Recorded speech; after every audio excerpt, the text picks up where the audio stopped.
പുതുചരിത്രം എഴുതി India European union വ്യാപാര കരാർ 2 പതിറ്റാണ്ടുകാലം നീണ്ട ചർച്ചകൾക്ക് ശേഷം ഇത് ഇന്ത്യയിലുടനീളമുള്ള സംസ്ഥാനങ്ങൾക്ക് ഗണ്യമായ നേട്ടമുണ്ടാക്കുമെന്ന് കേന്ദ്ര വാണിജ്യ മന്ത്രി പീയൂഷ് ഗോയൽ പറഞ്ഞു.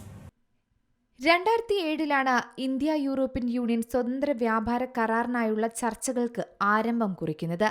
എന്നാൽ തീരുവ, വിപണി പ്രവേശനം, നിയന്ത്രണ മാനദണ്ഡങ്ങൾ എന്നിവയിലെ അഭിപ്രായ വ്യത്യാസങ്ങളെ തുടർന്ന് 2013 ഈ ചർച്ചകൾ താൽക്കാലികമായി നിർത്തിവെച്ചു. പിന്നീട് 2022 ചർച്ചകൾ പുനരാരംഭിക്കുന്നത്. കഴിഞ്ഞ വർഷമാണ് ചർച്ചകൾക്ക് കുറച്ചുകൂടി വേഗം കൂടിയത്. ഈ കരാറുകളുടെയെല്ലാം മാതാവെന്നാണ് ഈ ഉടമ്പടിയെ എല്ലാവരും വിളിച്ചിരുന്നത്. അങ്ങനെ ലോകത്തിലെ 2 വൻകിട ശക്തികൾ തമ്മിലുള്ള സാമ്പത്തിക ബന്ധങ്ങളെ ഈ കരാർ വീണ്ടും പുനർനിർമ്മിച്ചു. അങ്ങനെ ചരിത്രപ്രധാനമായ ഇന്ത്യ യൂറോപ്യൻ യൂണിയൻ വ്യാപാര കരാർ ഒപ്പിട്ടു. ഇത് ഇന്ത്യയിലുടനീളമുള്ള സംസ്ഥാനങ്ങൾക്ക് ഗണ്യമായ നേട്ടമാണ് ഉണ്ടാക്കാൻ പോകുന്നത്. യൂറോപ്യൻ യൂണിയനിൽ നിന്നുള്ള ഉൽപ്പന്നങ്ങളുടെ വില ഇനി കുറയും. 96% ഉൽപ്പന്നങ്ങൾക്കും തീരുവയുമില്ല. യൂറോപ്യൻ കാറുകളുടെ വിലയും കുത്തനെ കുറയുമെന്നും റിപ്പോർട്ടുകൾ സൂചിപ്പിക്കുന്നു. പ്രതിരോധ സഹകരണ കരാറും ഇതിലൂടെ ഒപ്പുവെച്ചിട്ടുണ്ട്. കരാർ ഒപ്പിട്ട കാര്യം പ്രധാനമന്ത്രി നരേന്ദ്രമോദി തന്നെയാണ് പ്രഖ്യാപിച്ചത്. കരാർ ഇരുപക്ഷത്തിനും വലിയ അവസരങ്ങൾ ഉറപ്പു നൽകുന്നതാണ്.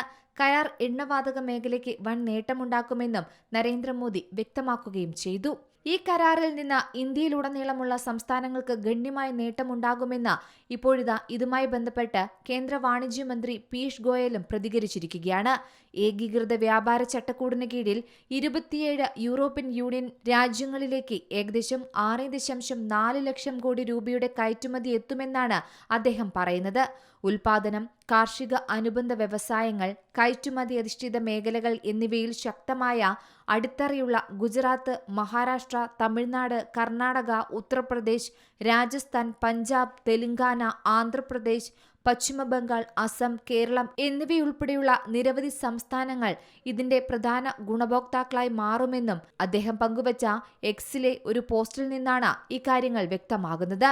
പ്രത്യേകിച്ച് തുണിത്തരങ്ങൾ, വസ്ത്രങ്ങൾ, എഞ്ചിനീയറിംഗ് ഉൽപ്പന്നങ്ങൾ, ഫാർമസ്യൂട്ടിക്കൽസ്, മെഡിക്കൽ ഉപകരണങ്ങൾ, ഇലക്ട്രോണിക്സ്, കെമിക്കൽസ്, പ്ലാസ്റ്റിക്, റബ്ബർ, സമുദ്ര കയറ്റുമതി, തുകൽ, പാദരക്ഷകൾ, രത്നങ്ങൾ, ആഭരണങ്ങൾ, കരകൗശല വസ്തുക്കൾ, തേയില, സുഗന്ധവ്യഞ്ജനങ്ങൾ, ധാതുക്കൾ, കാർഷിക ഉൽപ്പന്നങ്ങൾ തുടങ്ങിയ വിവിധ വിഭാഗങ്ങളിൽ ഇന്ത്യൻ ഉൽപ്പന്നങ്ങൾക്ക് വിപണി പ്രവേശനം കൂടുതൽ വർദ്ധിപ്പിക്കുക എന്നതാണ് ഈ കരാറിന്റെ പ്രധാന ലക്ഷ്യമെന്നും അദ്ദേഹം പറയുന്നുണ്ട്. എന്തായാലും നിരവധി സംസ്ഥാനങ്ങൾക്ക് കയറ്റുമതി വർദ്ധിപ്പിക്കുന്നതോടെ പ്രധാന മേഖലകളിൽ പുതിയ അവസരങ്ങൾ കണ്ടെത്തുമെന്നാണ് ഇതിലൂടെ പ്രതീക്ഷിക്കപ്പെടുന്നത്. മാത്രമല്ല, ഇന്ത്യ യൂറോപ്യൻ യൂണിയൻ തന്ത്രപരമായ പങ്കാളിത്തത്തിലെ ഒരു പ്രധാന ചുവടുവെപ്പ് തന്നെയാണ് ഈ കരാറിലൂടെ നടത്തിയിരിക്കുന്നത്. പ്രധാനമായും വ്യാപാര നിക്ഷേപ ബന്ധങ്ങൾ ശക്തിപ്പെടുത്തുമെന്നും പ്രതിരോധശേഷിയുള്ളതും വൈവിധ്യപൂർണവുമായ വിതരണ ശൃംഖല ഇതിലൂടെ നിർമ്മിക്കുമെന്നും ഉറപ്പാണ്. സുസ്ഥിരവും സമഗ്രവുമായ വളർച്ചയെ മുന്നോട്ട് കണ്ടുതന്നെയാണ് ഈ കരാർ കൂടുതൽ പ്രതീക്ഷ നൽകുന്നതും.